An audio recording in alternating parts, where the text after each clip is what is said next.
नमस्कार, मी प्राजक्ता. इंडी जर्नलच्या निवडणूक विशेष वार्तांकनात आपल्या सर्वांचं स्वागत. आज आपण आहोत रत्नागिरी मतदारसंघात आणि इथे आपण जे अनेक उमेदवार उभे राहिलेले आहेत, इथली निवडणूक लढवत आहेत, त्यांच्यापैकी एक असलेले तरुण उमेदवार ज्योतिप्रभा पाटील यांना आज आपण भेटतोय आणि त्यांच्याकडून ते ही निवडणूक का लढवत आहेत आणि त्यांचं विजन या मतदारसंघासाठी काय आहे ते जाणून घेणार आहोत.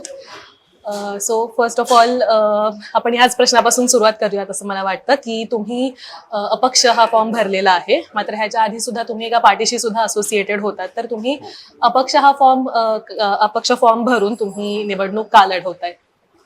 त्याला सोपं कारण असं आहे की मी 2021 म्हणजे गांधी जयंतीच्या दिवशी आम आदमी पार्टीमध्ये प्रवेश घेतला होता आणि तेव्हा माझा एक शुद्ध आणि प्रामाणिक विचार असं होतं की रत्नागिरीच्या नागरिकांना एक राजकीय पर्याय चांगला मिळावा, हे उद्दिष्ट घेऊन मी राजकीय वर्तुळात सक्रिय झालो.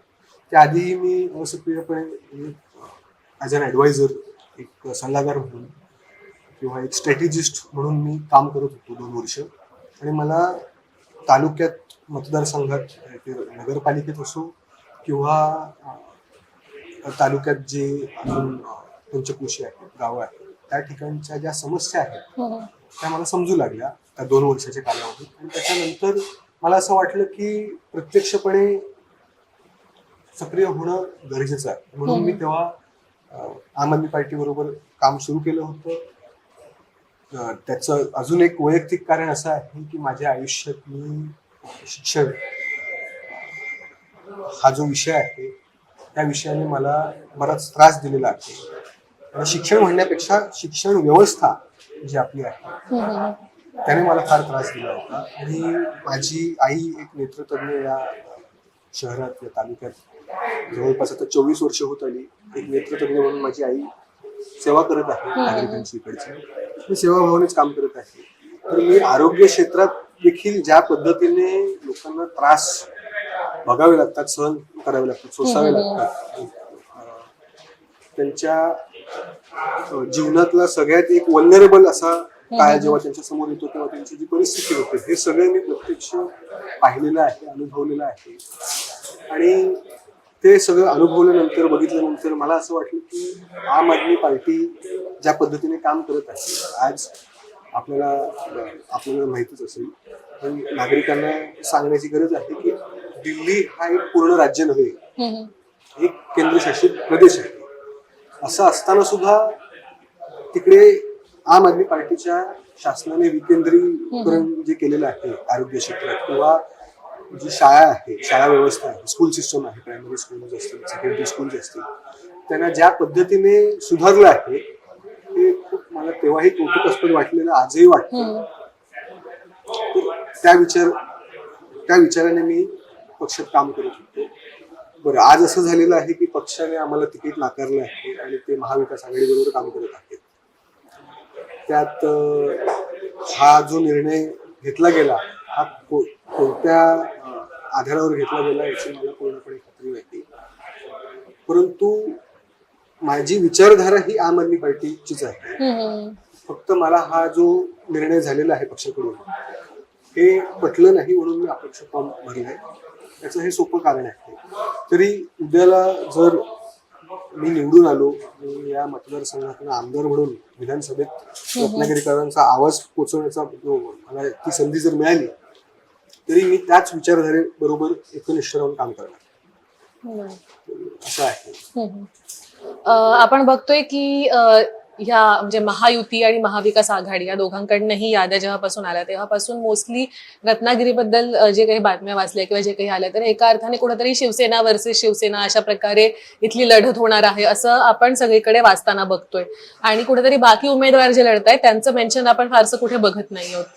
तुमच्याबद्दल फारसं कुठं आपल्याला वाचलेलं किंवा टीव्हीवरही पाहिलेलं न्यूजमध्ये दिसत नाहीये. तर असं का म्हणजे, आणि तुम्हाला काय वाटतं की ह्याचा परिणाम निवडणुकीवर होतो का? मॅडम, होतो. आपण पत्रकार आहात आपल्याला माहिती आहे की जर्नलिस्ट जे आहेत ते या आपल्या समाजाचे सेन्सरी ऑर्गन्स आहेत. ते थोडक्यात राजकारणात इंद्रच आहेत. ते ज्याच्या बरोबर उभे राहतील ते निवडून येतात किंवा सत्ता बनवण्याचं काम आणि बिघडण्याचं काम ही जनता करते. पण जनतेला मार्गदर्शन करणारी जी यंत्रणा आहे किंवा ज्या इंद्रिया आहेत, सामाजिक चेतनाला जिवंत ठेवण्याचं काम ते पत्रकार करत असतात. तरी आधीच्या काळात अशा काही घटना रत्नागिरीत घडलेल्या आहेत. काही गैरसमज निर्माण झालेले आहेत. त्याच्यामुळे कदाचित माझ्या बातम्या लागत नाहीत आणि काही दबाव असतील त्यामुळे माझ्या बातम्या लागत नाहीत. तरी मला असं वाटतं की मी 24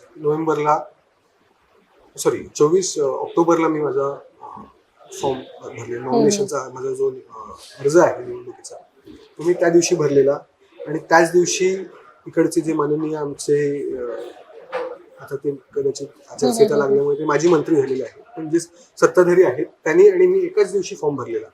तरी त्यांनी फॉर्म भरला याची माहिती पूर्ण तालुक्यात गेलेली आहे, महाराष्ट्रात गेलेली आहे. परंतु ते माझ्या बाबतीत झालेलं नाही. त्याचं ते कारण असावं. काही गैरसमज आहेत आणि मला असं वाटतं ते कालांतराने तेही दूर होतील. मी एक प्रामाणिक व्यक्ती म्हणून याच्यात काम करतोय. तर प्रामाणिकपणीची जर किंमत असेल तर माझी पण असेल, नसेल तर त्याला मी काय फारसं करू शकत नाही. बरोबर. या मतदारसंघामध्ये तुम्ही निवडणूक लढवताय तर या मतदारसंघासाठी तुमचं विजन काय आहे की इथल्या मतदारांचे प्रश्न काय आहेत आणि ते सोडवण्यासाठी काय करावं लागेल असं तुम्हाला वाटतं? बघा, आपण जर मतदारसंघातल्या प्रश्नांबाबत मला प्रश्न विचारला तर प्रश्न अनेक आहेत आणि एवढे प्रश्न आहेत की आपल्याला जे मेडिकल टर्म्स मध्ये जर आपल्याला बोलायचं असलं तर ट्रायज करावं लागेल. प्राधान्यक्रम आपल्याला निश्चित करावा लागेल आणि त्या पद्धतीने गेल्या 20 वर्षात एक हाती सत्ता रत्नागिरीत एकाच व्यक्तीकडे आहे. तर त्यांच्या कार्यकाळात किंवा त्यांच्या जोरावर निवडून आलेले सगळे जे उमेदवार आहेत सगळ्या ठिकाणी आपण तालुक्यात कुठेही गेला ते आपल्याला समजेल की रत्नागिरीचा विकास फक्त कागदावर झालेला आहे. प्रत्यक्षात आज वस्तुस्थिती भौगोलिक दृष्ट्या आपण बघितलं तर मुंबई, गोवा आणि Pune is considered to be the Silicon Valley of Maharashtra. Mumbai is the economic capital of the country and Goa is an international tourist hub. आणि हे समांतर आहे. 300 किलोमीटरवर आपण कोणत्याही दिशेत गेलो की 300 किलोमीटरवर आपल्याला सगळं जे 3 मोठे स्थान आहेत आपण पोहोचू शकतो. असं असताना सुद्धा गेल्या 20 वर्षात रत्नागिरीची आणि आपण हे जे स्पॉट्स आहेत, सिटीज आहेत, महानगर आहेत, त्यांची आपण तुलना नाही करू शकत कारण आम्ही मागासलो आहे त्या विकासाच्या दृष्टिकोनातून. आणि मला असं वाटतं की प्राधान्य आता जर मी निवडून आलो तर माझं प्राधान्य असेल की सर्वप्रथम या रत्नागिरी तालुक्यात जी ग्रामीण अर्थव्यवस्था आहे त्याला चालना देणं आणि ते करण्यासाठी शहर जो आहे रत्नागिरी त्याचा विकास करणे हे अत्यावश्यक आहे. इकॉनॉमिक प्लॅनिंग जर शहराची चांगली झाली तर इकडचे जे तरुण आहेत त्यांना मुंबई आणि पुण्याला दे आर मायग्रेंट वर्कर्स, त्यांना मायग्रेट करायची गरज लागणार नाही. त्यांना रत्नागिरी सोडून चाकरमानी व्हायची गरज लागणार नाही. या दृष्टिकोनातून मी काम करणार. या व्यतिरिक्त स्पेसिफिक पॉलिसी पॉइंट्स जे आहेत ते माझ्या मते या 4-5 दिवसात माझा मॅनिफेस्टो अजून डिस्कशन चालू आहेत. माझे जे सल्लागार आहेत आणि सहकारी जे आहेत त्यांच्याबरोबर मी चर्चा करतो. माझे गुरु देखील फार चांगले व्यक्ती आहेत. त्यांनी संयुक्त राष्ट्र महासंघाचे ते संचालक होते. त्यांच्याबरोबर मी संपर्कात आहे त्यांच्या आणि त्यांना पण विचारत असतो की काय करता येईल. तर मला त्यांच्याकडनं पण फीडबॅक मिळत आहे. तर माझं आपण विजन जर मला संक्षिप्तरित्या आपल्याला सांगायचं असेल तर मी काही माझ्याकडे पॉइंट्स आहेत. आज रत्नागिरीत आपण जर बघितलं तर घनकचरा व्यवस्थापन प्रकल्प रत्नागिरीत नाही. रत्नागिरी नगरपालिका आज 88 कोटीच्या डेफिसिटमध्ये चालली आहे. आणि आपण जर ते 88 कोटी 75,000 नागरिक मतदार आहेत आणि जनसंख्या आता सेन्सस झालेला नसल्यामुळे मला त्याची कल्पना किती एक्झॅक्ट पॉप्युलेशन आहे ते माहित नाही, पण जर ते आपण डिवाइड केलं तर प्रत्येक माणसावर किती कर्ज आहे आपण हिशोब लावू शकाल. तर हे कर्ज का घेण्यात आलं?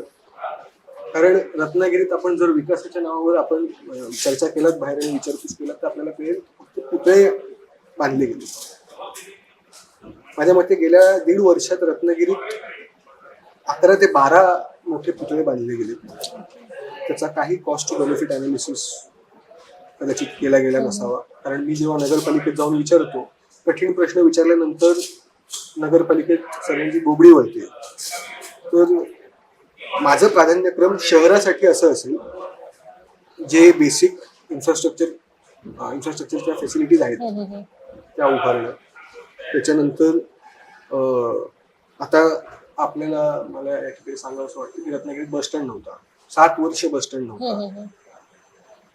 मी गेल्या वर्षी आंदोलनाचा इशारा दिल्यानंतर इकडच्या सत्ताधाऱ्यांना जाग आली.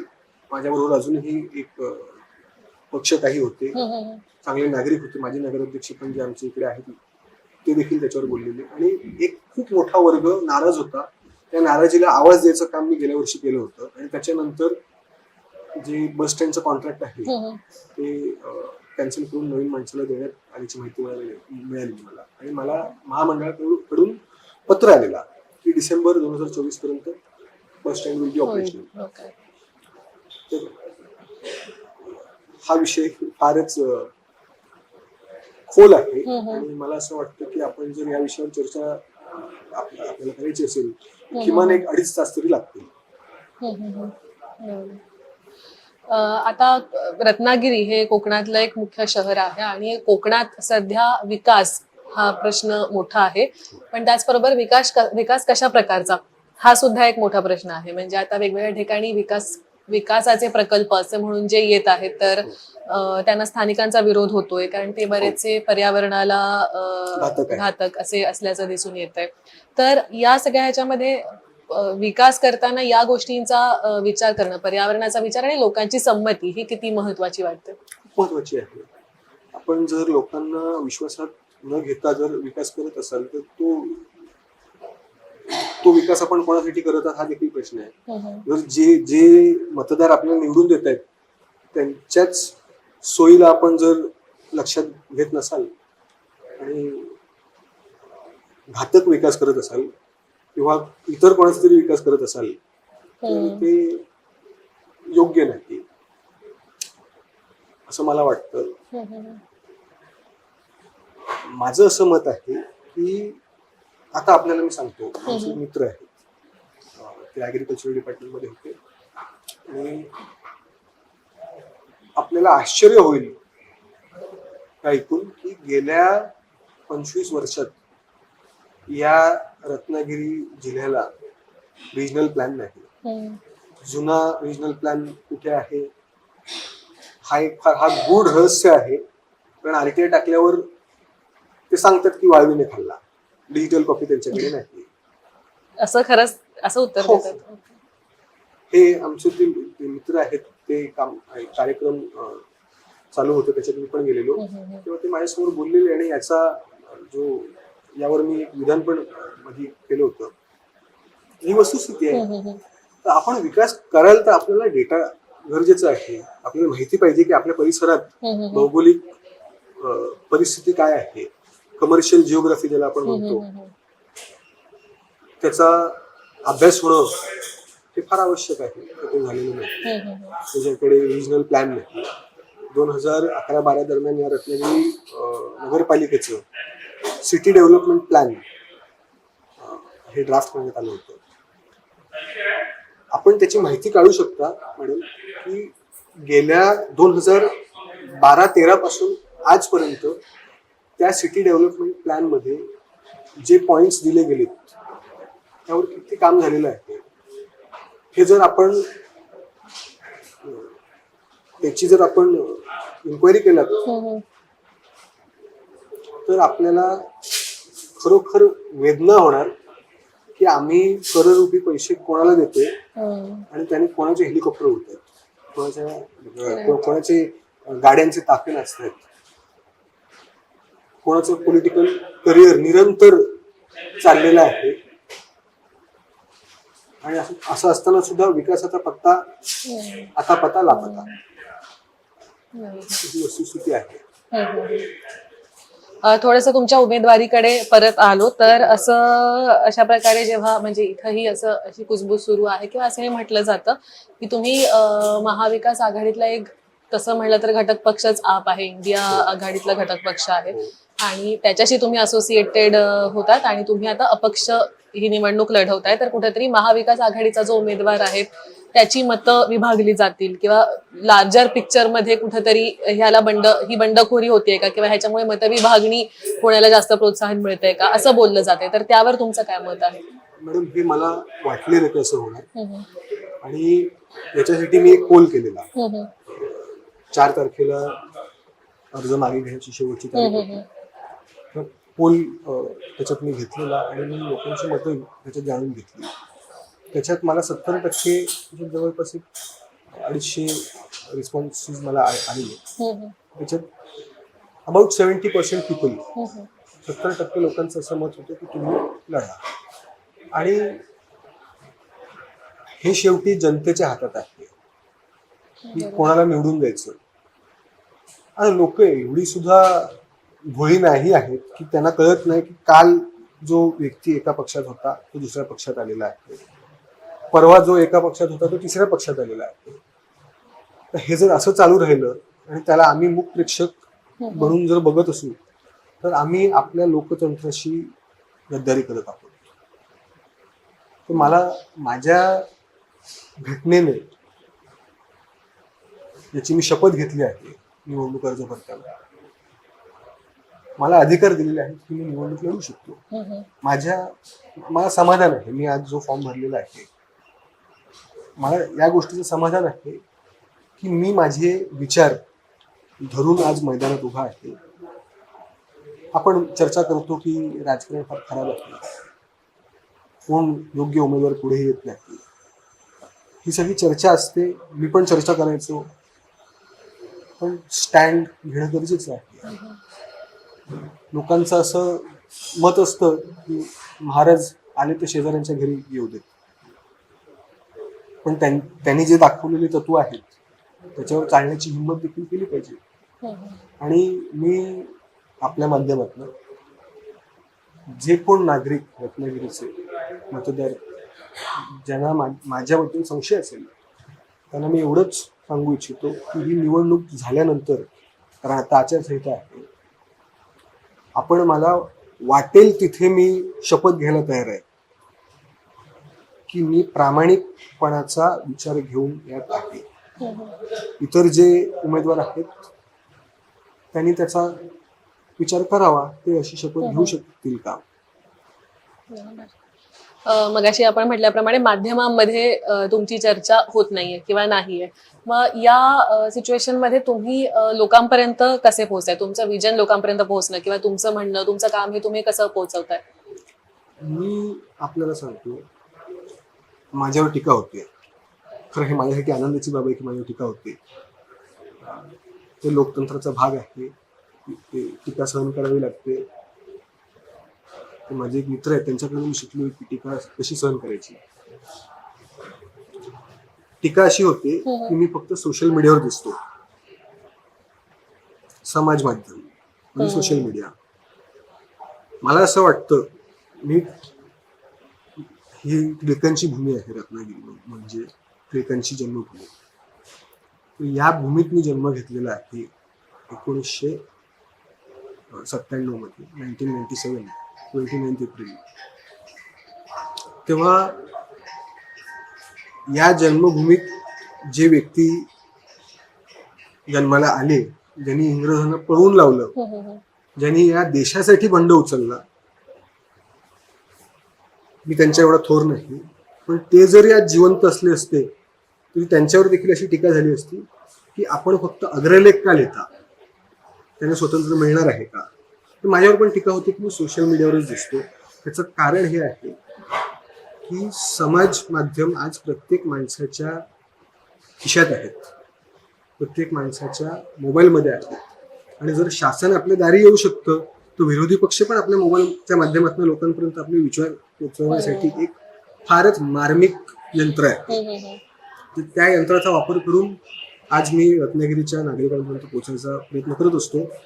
मला जेवढं जमतं तेवढं मी करतो. तर असं आहे. I think on that note आपण आजचं हे कॉन्व्हर्सेशन इथंच थांबूयात. तुमचे खूप खूप आभार की तुम्ही आम्हाला प्रचारातून वेळ काढून आमच्याशी संवाद साधलात. तुमचे पण मनपूर्वक आभार की आपण मला आपल्या माध्यमावर बोलायची संधी दिली. थँक्यू. Thank you very much. तर ह्या होता इंडी जर्नलचा आणखीन एक इंटरव्ह्यू रत्नागिरी जिल्ह्यामधून.